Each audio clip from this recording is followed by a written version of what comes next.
주님 평화, 프란치스코 전교봉사수도의 유재선 안드레아 신부입니다. 오늘은 기도와 심리 5번째 시간이네요. 저번 주에 나누어 드렸던 기도 자세의 기초, 이 5번째, 대상이 아닌 은사를 청하라. 저번 주에 이제 전반부를 말씀드렸고, 오늘 그 후반부를 여러분과 나누려고 합니다. 이 시간 성 프란치스코의 평화의 기도로 문을 열도록 하겠습니다. 성부와 성자와 성령의 이름으로 아멘. 주님, 저를 당신의 도구로 써주소서.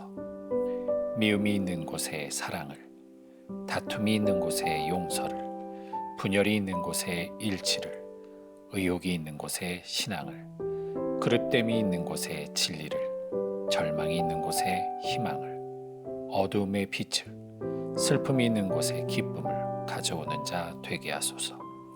위로받기보다는 위로하고, 이해받기보다는 이해하며, 사랑받기보다는 사랑하게 하여 주소서.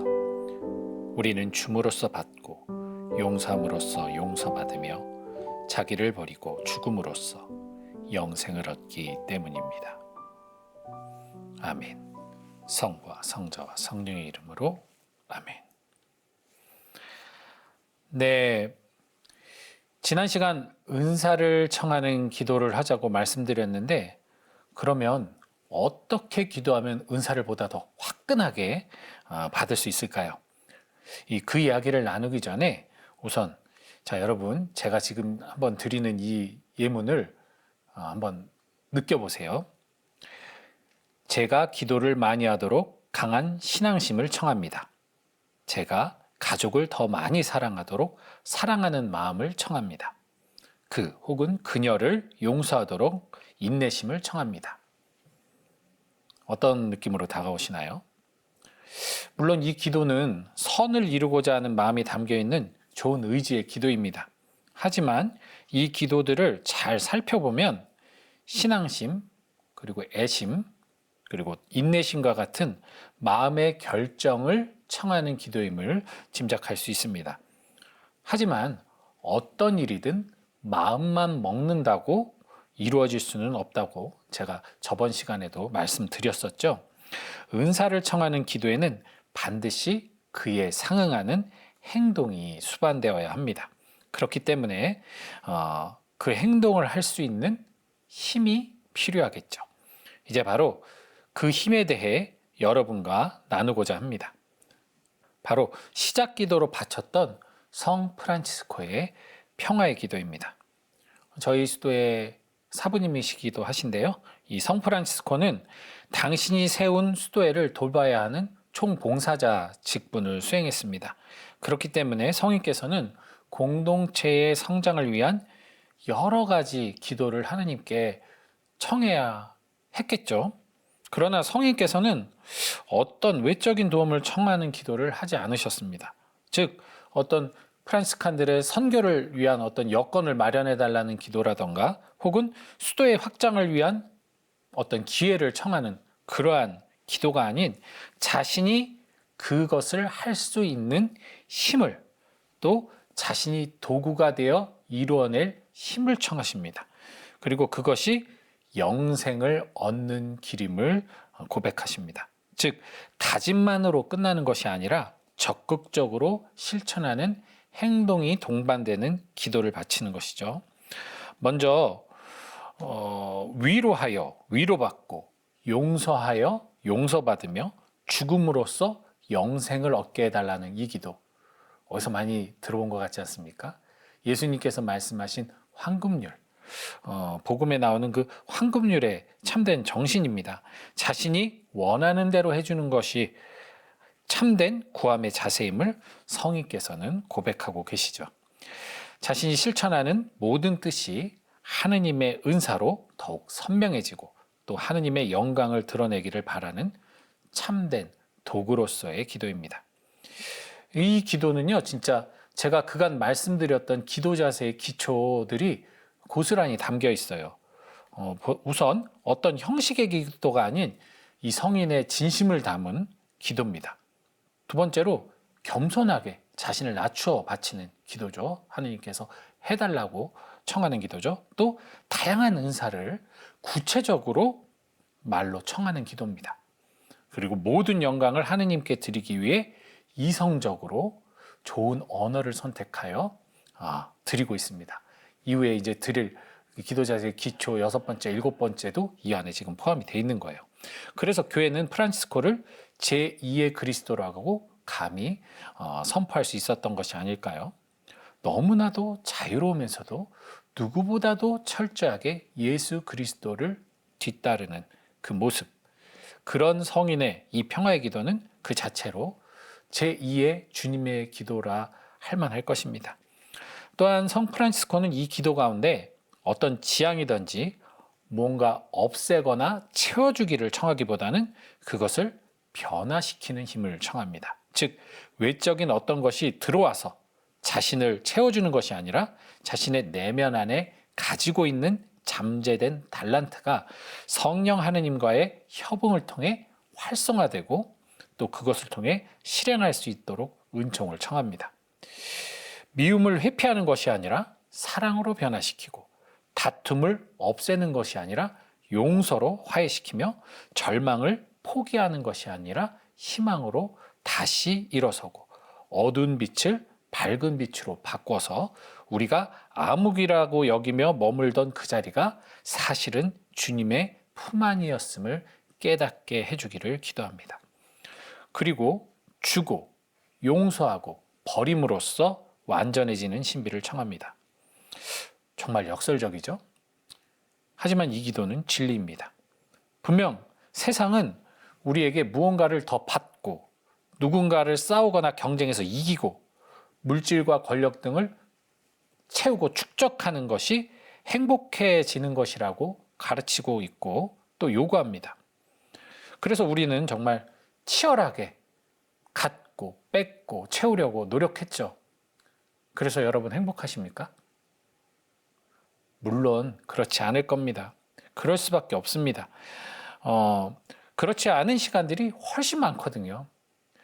무언가를 채우고 누리고 갖는 그 시간은 너무나 유한하고 또 일시적이고 언젠가는 반드시 잃어버릴 수밖에 없는 것들이기 때문에 우리는 그것에서 만족을 느낄 수가 없습니다. 그리고 만족하지 못한 삶은 행복으로 이행될 수가 없겠죠.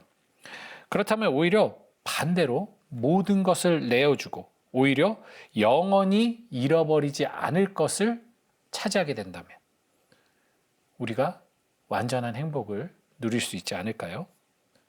그것이 무엇입니까? 바로 하느님이시죠.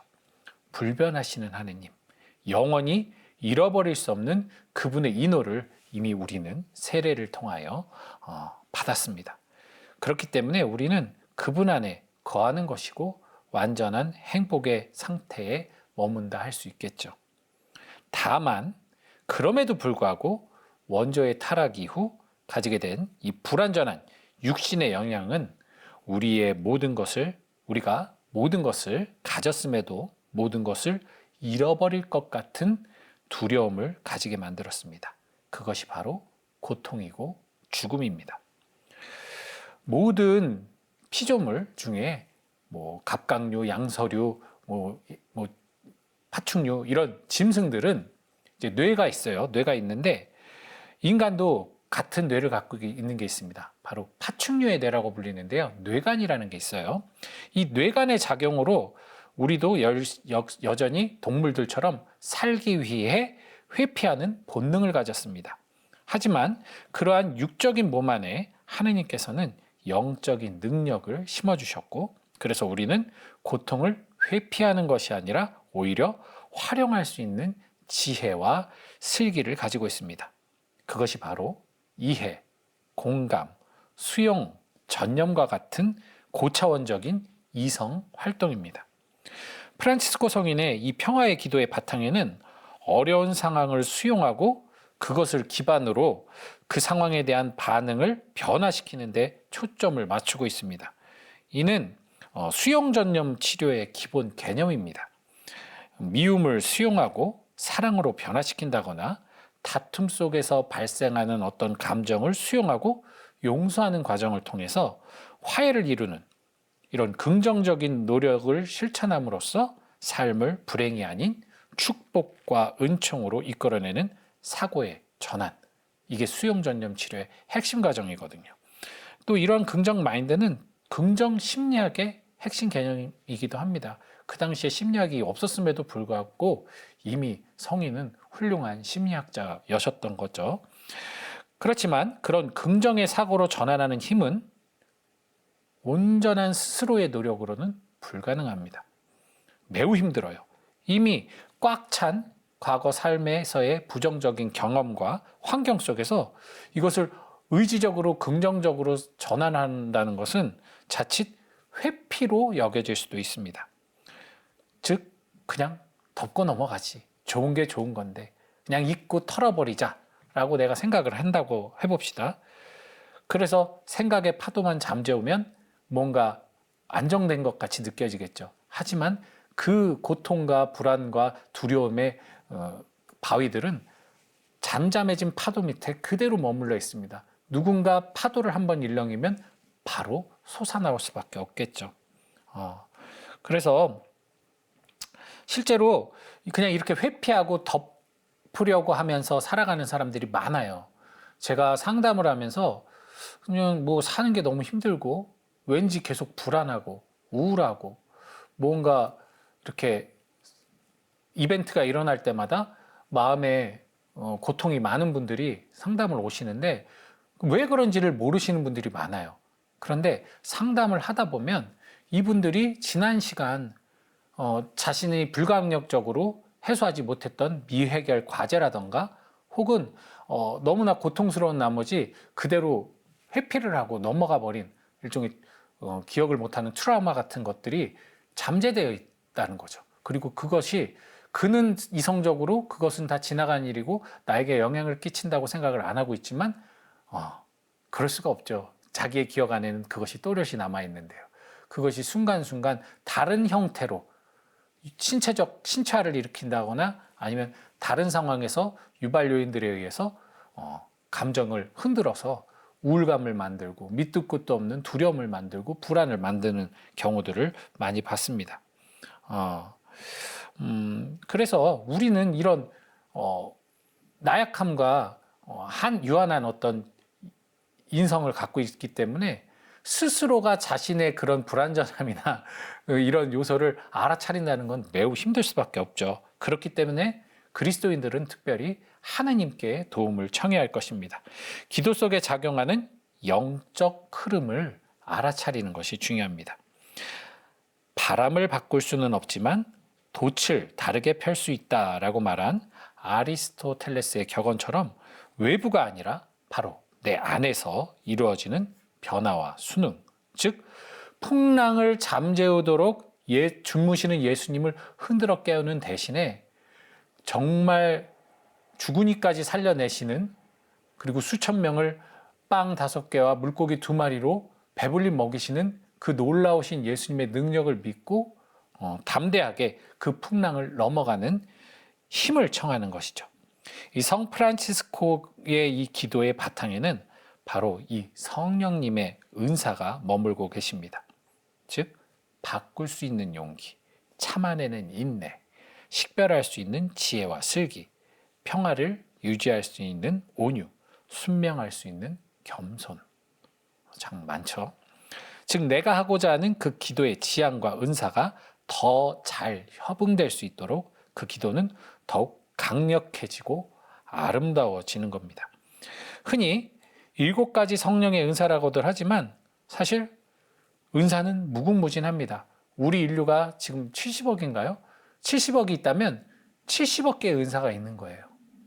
내 안에 수많은 은사가 있을 수 있어요. 여러분들도 이미 수많은 은사를 체험하였고 가지고 있고 또 삶 속에서 그것을 표현하고 계십니다. 여러분들의 말 한마디, 누군가를 사랑하는 말 한마디, 누군가를 위해서 행동하는 선행 하나가 다 은사의 힘입니다. 그러니 우리의 하루가 너무나 행복하였다면 우리는 넘쳐나는 은사 속에서 하루를 보냈다라고 생각하시면 훨씬 더 그 기쁨이 더하지 않을까 싶습니다.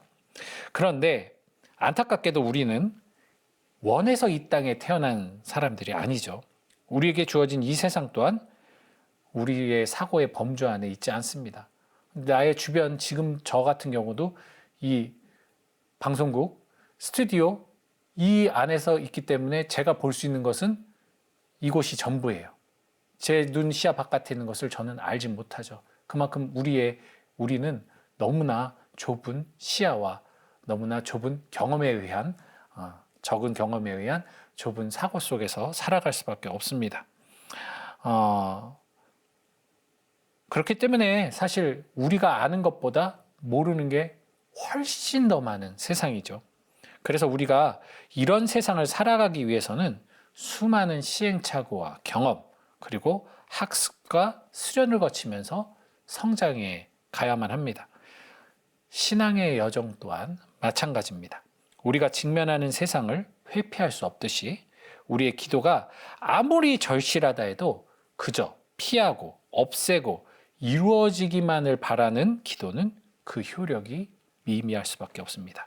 우리는 그 고통의 상황, 절망의 상황, 혼란의 상황을 지나갈 수 있는 능력과 바로 그 능력을 사용할 수 있는 은사를 청하는 기도를 바쳐야만 합니다. 즉 1등하기 위해서 답안지를 주세요라고 기도하는 사람은 결국 머리가 텅텅 비어 있겠죠. 문제를 해결할 능력이 필요한 거겠죠. 성령의 은사를 청하는 내용을 포함하여 앞서 제시해드렸던 기도들을 구체적으로 바친다면 이렇게 바칠 수가 있습니다. 앞서 제가 3가지 기도를 예시를 드렸잖아요. 제가 기도를 많이 하도록 강한 신앙심을 청합니다. 이 기도를 기도 가운데 오는 분신잡념을 깨달을 수 있는 알아차림의 은사를 주소서. 그리고 분심을 더 빨리 지나갈 수 있도록 집중의 은사를 주소서. 라고 기도하는 것이죠. 두 번째로 제가 가족을 더 많이 사랑하도록 사랑하는 마음을 청합니다. 이 기도를 더 많이 사랑하고 그리고 더 깊게 사랑하도록 신뢰의 은사를 주소서. 그리고 항구하게 사랑하도록 끈기의 은사를 주시고 이해하도록 수용의 은사를 주소서. 라고 기도하는 것이죠. 세 번째로 혹은 그녀를 용서하도록 인내심을 청합니다. 아마 이 기도는 우리가 일상 속에서 정말 관계 안에서 많이 바칠 수밖에 없는 기도일 텐데 이 기도를 이렇게 바쳐보는 거죠. 그를 용서하기 위해 혹은 그녀를 용서하기 위해 내가 낮아질 수 있는 겸손의 은사를 허락하소서. 그리고 어떤 감정과 생각이 미움을 야기시켰는지 알 수 있도록, 즉 우리 둘 사이의 관계에서 어떤 문제 때문에 우리가 이렇게 다투고 갈등이 빚어졌는지를 알 수 있도록 식별의 은사를 청합니다. 이렇게 기도하는 것이죠. 이렇게 기도할 때 내가 목적하는 대상이나 상황을 기도의 중심에 놓는 것이 아니라 그 상태를 변화시킬 수 있는 구체적이고 정확한 은사를 청함으로써 피할 수 없는 고통, 벗어날 수 없는 상황을 지나갈 은총과 함께 긍정적인 어떤 희망으로 나아갈 수 있게 되는 겁니다. 그럴 때에 받기만 해서는 알지 못했던 그런 기도, 그리고 스스로 실천하고 이겨냄으로써 깨닫는 사랑의 기쁨을 누릴 수가 있게 되는 것이죠. 그러니 여러분, 모든 기도에 그 기도를 이룰 수 있는 힘, 그리고 그 힘을 강화시키는 성령님의 은사를 청하시길 바랍니다. 자, 이제 6번째입니다. 기도 자세의 기초 6번째. 이성을 통하여 감정을 충만히 드러내고 인간의 위치에서 기도하라 입니다. 기도는 하느님과 인간이 만나는 신비한 자리입니다. 우리는 종종 기도를 하면서 어떻게 해야 하느님께서 내 기도를 조금 더 잘 들어주실까? 혹은 지금 내가 이렇게 기도하는 게 맞나? 라고 고민합니다. 실제로 저에게 그러한 질문을 하시는 신자분들이 여럿 있었습니다. 제가 이렇게 저렇게 기도를 하고 있는데 제대로 기도하는 건지 모르겠습니다. 하느님께서는 제 기도만 안 들어주는 것 같습니다. 주변 사람들 보면 기도를 다 들어주신다고 하는데 이상하게 제 기도만 안 들어주십니다. 뭐 이런 얘기들 하시는 분들이 많은데요. 그 질문의 해답을 주님께서는 겟세마니의 기도를 통해 우리에게 알려주고 계십니다. 마태복음 26장에는 예수님께서 십자가에 못 박히시기 전날 밤 겟세마니 동산에서 3번 기도하시는 장면을 보여주고 있습니다. 먼저 39절, 아버지 하실 수만 있으시면 이 잔이 저를 비켜가게 해주십시오. 그러나 제가 원하는 대로 하지 마시고 아버지께서 원하시는 대로 하십시오. 두 번째로 42절, 아버지 이 잔이 비켜갈 수 없는 것이라서 제가 마셔야 한다면 아버지의 뜻이 이루어지게 하십시오. 그리고 마지막으로 44절, 예수님께서는 그들을 그대로 두시고 다시 가시어 3번째 같은 말씀으로 기도하셨다. 이렇게 3번의 기도가 나와요. 예수님은 3번이나 같은 기도를 반복하십니다. 이는 인간적으로 불안한 또 두려움이 예수님을 사로잡았음을 의미합니다. 그리고 그것이 한 번의 기도로 사라지지 않았음을 보여줍니다. 기도는 한 번에 모든 것이 해결되는 마법의 주문이 아니라 끈기 있는 반복, 기다림의 인내, 그리고 하느님께 내어 맡기는 신뢰의 과정을 통해 이루어지는 섭리입니다. 특히 이 겟세마니의 장면은 예수님의 신성과 인성, 즉 참 하느님이시며 참 사람이신 예수님의 신비가 극적으로 드러나는 부분입니다.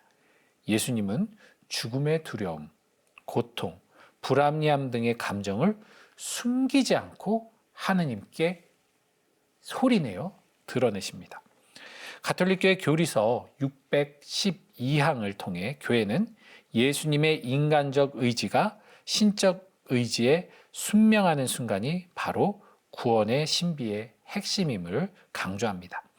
예수님은 죽음을 앞둔 그날 밤 번민에 휩싸이시며 피땀을 흘리시는 그 순간에도 감정적으로 느끼신 그 두려움, 그 불안감, 고통을 이성적으로 판단하셨어요. 그리고 그 모든 것을 하느님께 솔직하게 가감없이 말씀드렸습니다. 이 장면은 기도란 우리의 감정과 생각, 판단을 숨기지 않고 하느님께 있는 그대로 고백하는 것임을 보여줍니다.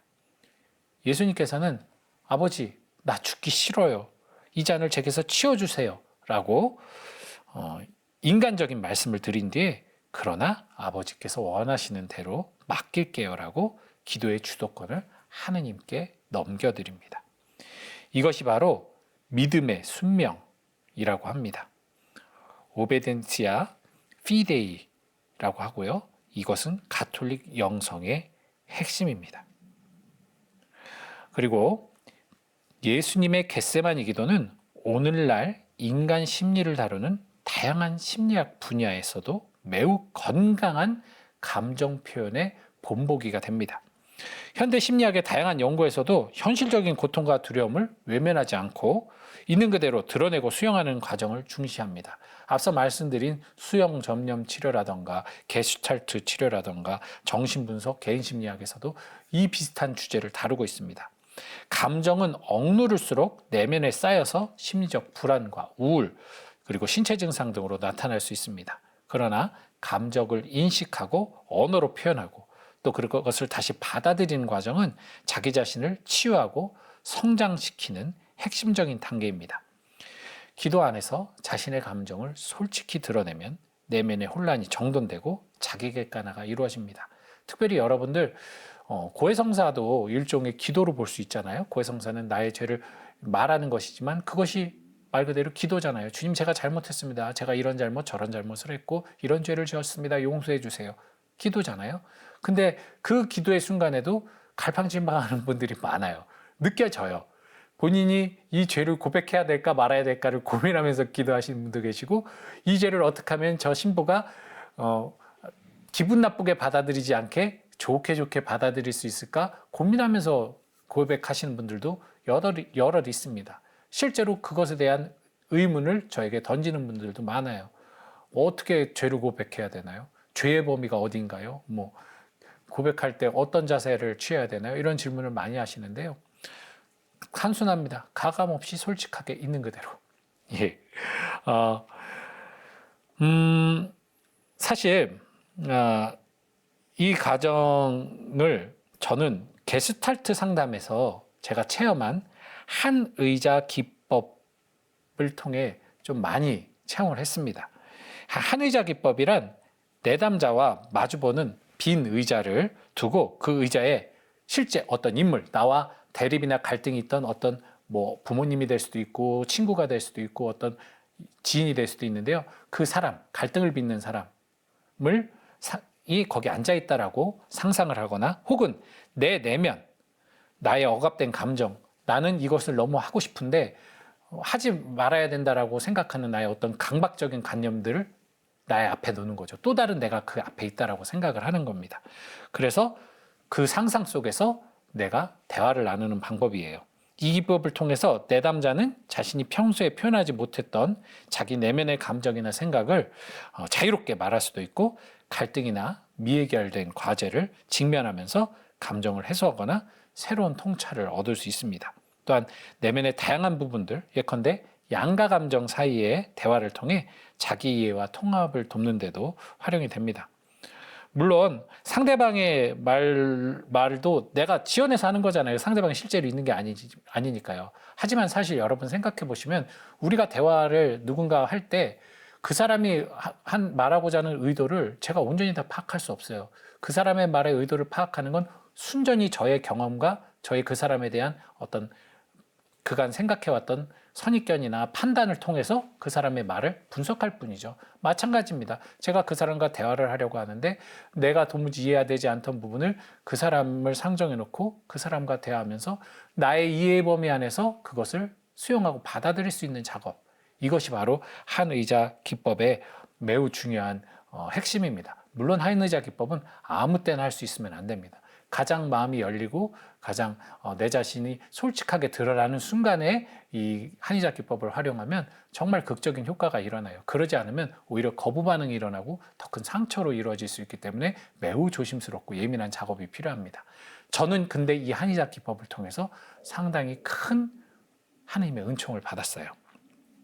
이제부터 한의자 기법을 통해 제가 체험했던 그리고 상처를 회복했던 경험을 여러분과 나눌 건데요.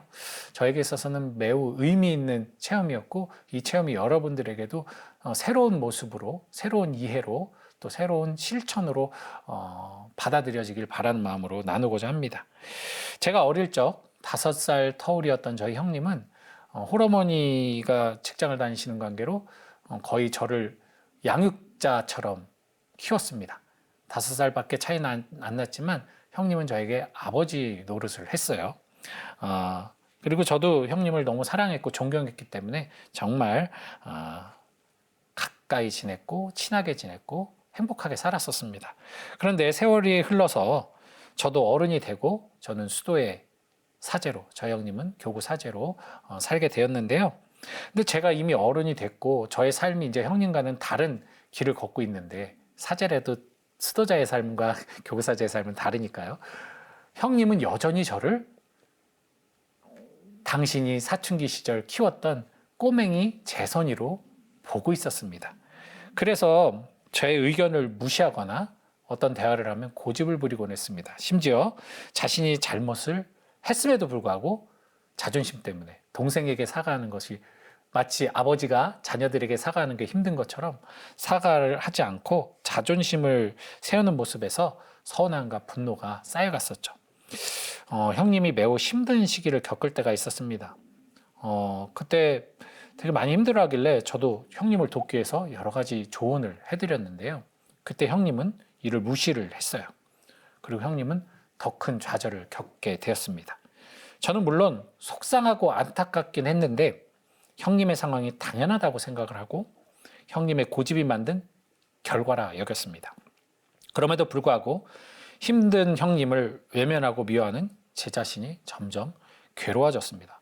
그러던 중에 형님이 그 고통의 과정을 잘 인내하고 수용하면서 변하기 시작했어요. 그러더니 형님이 예전 저를 어렸을 때 저와 친구처럼 지내던 그 순수하고 아름답던 모습으로 변해감을 제가 느꼈어요. 이제 형님이 다시 예전의 모습으로 돌아오는구나. 그럼 내가 시간을 내서 형님과 술 한잔 기울이면서 대화를 나누고 서로 화해도 하고 다시 예전처럼 형님과 친하게 잘 지내봐야겠다라는 생각을 하게 됐는데요. 공교롭게도 그 생각을 한 며칠 후에 형님께서 교통사고로 돌아가셨습니다. 너무나 갑작스럽죠.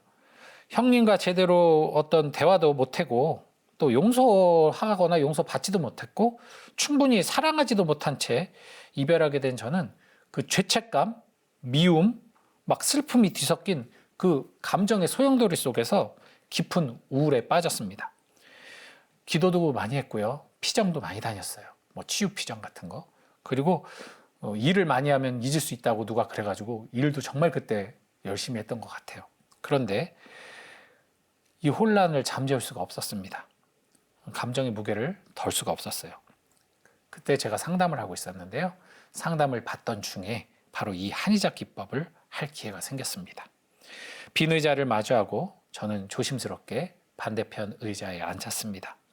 그 의자에 형님이 앉아있다고 상상하자 마음 한구석이 저릿하게 아파왔습니다. 한참을 침묵하다가 제가 먼저 말을 꺼냈습니다. 형님 보고 싶어요. 어릴 적에 형님이 제 세상이었어요. 아버지처럼 저를 지켜주고 웃게 해주고 제가 힘들 때면 아무 말 없이 제 등을 감싸주었던 그 손길. 그런데 왜 시간이 흐를수록 형님과 저는 멀어졌을까요? 목이 메었지만 다시 용기를 내서 속마음을 꺼냈습니다. 형님, 저는 형님과 동등한 어른으로 존중받고 인정받고 싶었어요. 형님이 내 말들을 존중해 주길 바랬어요. 그런데 형님은 늘 저를 어린아이로 대했죠. 제 마음을 몰라주고 고집부리고 화내고 심지어 힘든 일을 하소연하다가도 도움을 주려고 하면 네가 뭘 아냐고 힘들어하게 대꾸하던 그 형님이 미웠어요. 너무 미워서 형님이 고통스러웠던 그 시기에 외면하기도 했어요. 눈물이 많이 났습니다. 마음이 깊은 곳에서 진짜 하고 싶었던 말을 꺼냈습니다. 그런데 형님, 사실은 그 미움보다 더 큰 감정이 있어요. 바로 그리움과 사랑이었어요. 미워하면서도 늘 형님이 절 안아주길 바랬고 다시 예전처럼 웃으며 술 한잔 나누길 바랬어요. 그런데 이제 형님은 제 곁에 없네요. 용서하지도 못했고 사랑한다고 말하지도 못했는데 너무 늦었네요.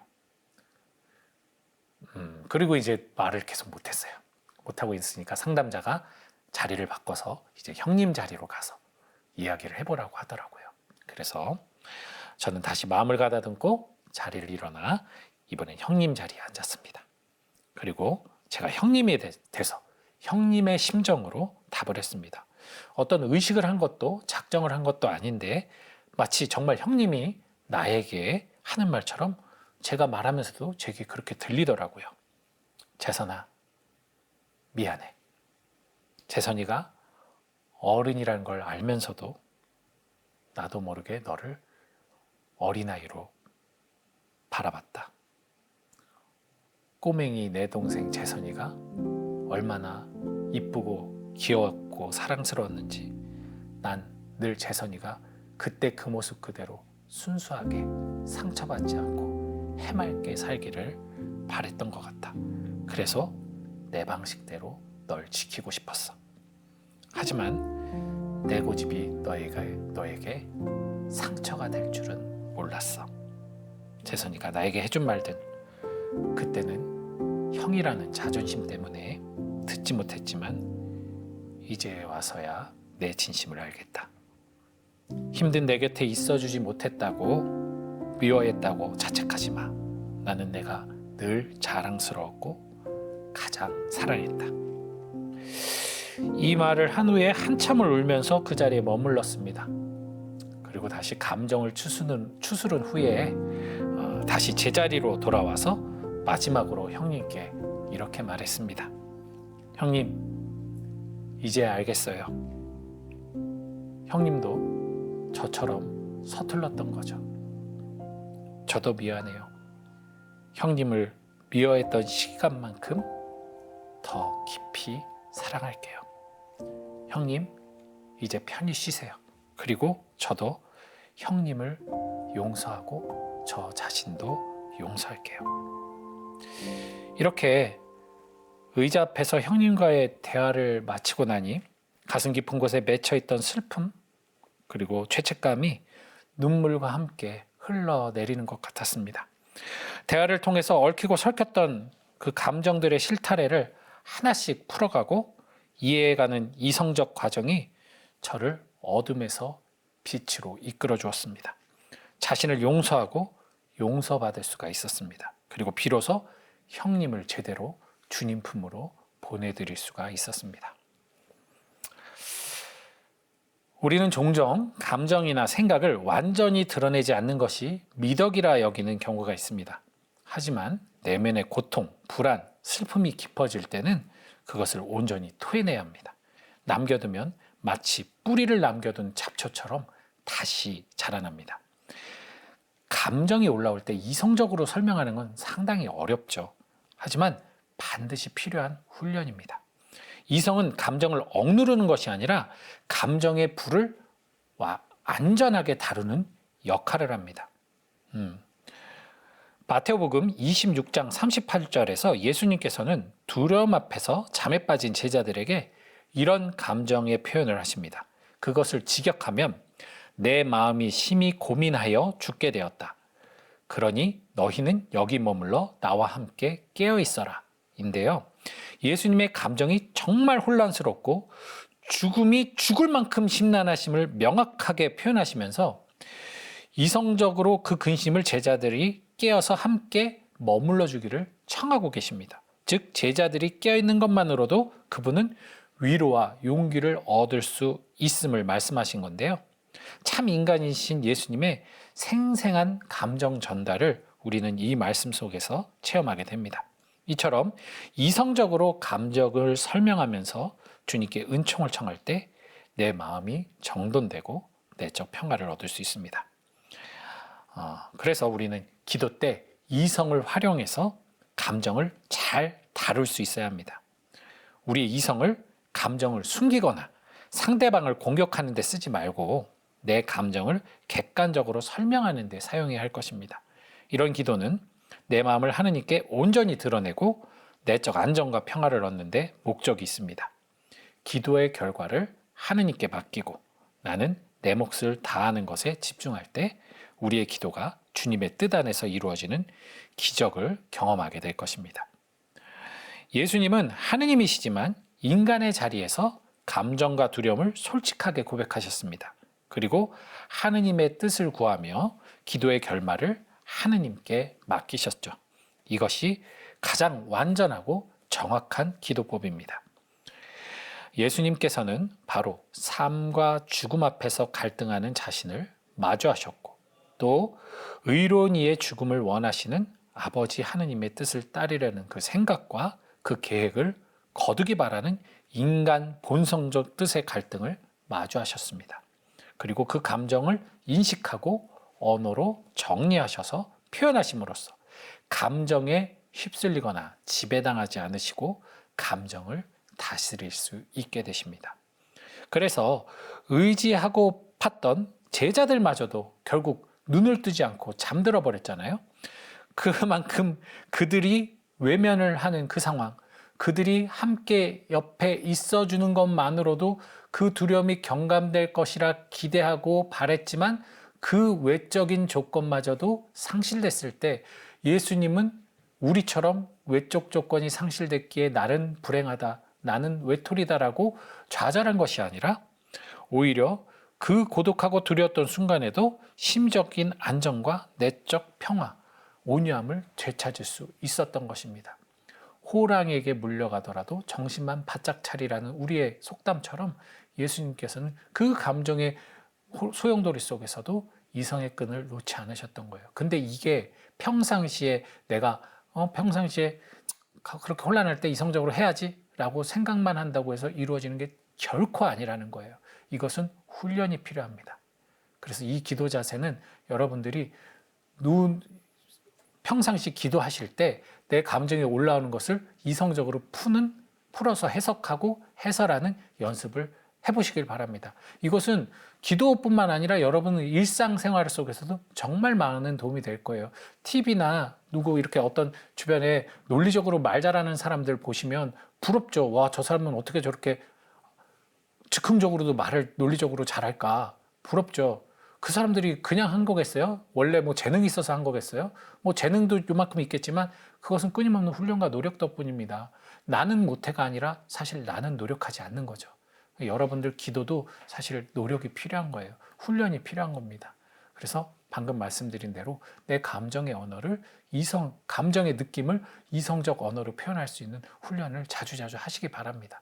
예컨대 내 안에 슬픔이 올라오고 있어요. 주님, 지금 제가 마음에 슬픔이 올라오고 있습니다. 이 슬픔의 원인은 제가 지금 잘 모르겠지만 이 슬픔으로 인해 제가 지금 감정이 가라앉고 저의 어떤 육신은 지금 무거운 느낌을 받고 있습니다. 하면서 저의 지금 상태를 이성적으로 설명해 드리는 거죠. 객관적으로 설명해 드리는 거죠. 그러면서 주님께 이 상황에서 제가 어떻게 이것을 극복하고 혹은 이 상황을 어떻게 지나가야 될지 주님께서 지혜의 은사를 주십시오라고 은사를 청하는 기도로 넘어가는 거죠. 이렇게 이성적인 기도를 훈련을 통해 계속 하시다 보면 정말 각박하고 급박하고 예수님처럼 이런 혼란스러운 순간에도 내가 주님께 정확한 기도를 올려드림으로써 주님께서 주실, 즉 내가 받아들이고 내가 반드시 실행해야 할 은사와 또 그 상황을 이겨낼 수 있는 힘과 또 그 상황 속에서 내가 버틸 수 있는 능력을 정확하게 부여받을 수가 있는 것입니다. 그렇잖아요. 내가 원하는 것을 받아야지, 내가 뭘 원하는지도 모른 채 기도했다간 원하는 것을 주님이 주심에도 불구하고 그것을 놓쳐버릴 수도 있다는 거. 그래서 이성의 끈을 잡고 기도하셔야 됩니다. 기도할 때 이성은 매우 중요한 역할을 합니다. 이성은 감정을 억누르는 도구가 아니라 감정을 건강하게 드러내고 정리하는 데 사용해야 합니다. 기도에서 이성은 내 감정을 하느님께 설명하고 내 마음을 객관적으로 바라보게 해줍니다. 이성적 기도는 내 마음을 정돈하여 하느님께 바치고 또 기도의 결말을 하느님께 맡기는 순명의 자세로 나아가게 합니다. 이게 이냐시오의 그 영성 수련 중에도 있어요. 의식성찰이라는 기도 방법이 있는데요. 이 방법은 하루 동안의 감정, 생각, 행동을 돌아보면서 이성적으로 성찰을 하는 영성 훈련법입니다. 이 과정에서 자신의 감정이 솔직해지고 하나님의 뜻을 분별하는 힘이 길러질 수 있습니다. 우리 기도에 솔직해져서 떳떳한 죄인이 되도록 합시다. 오늘의 강의 내용을 요약해 드리도록 하겠습니다. 기도는 내 안의 모든 감정과 생각, 불안과 두려움, 소망과 기쁨을 이성적으로 인식하고 솔직하게 하느님께 드러내는 과정입니다.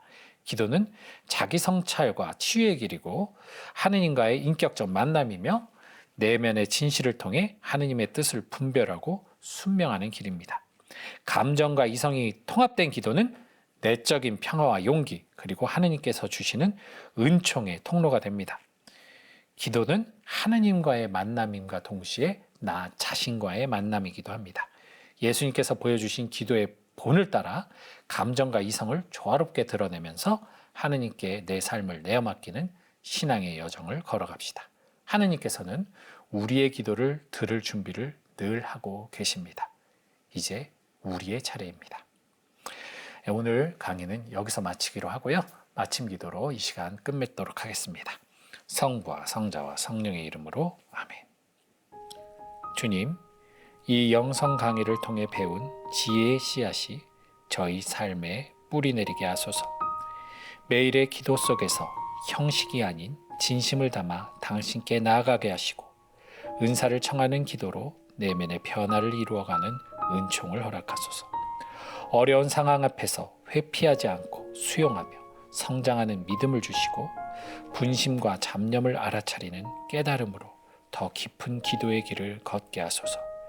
일상의 모든 순간이 당신과의 만남이 되는 영적 감각을 열어주시며 배움이 단순한 지식이 아닌 살아있는 신앙의 열매로 맺히게 하소서.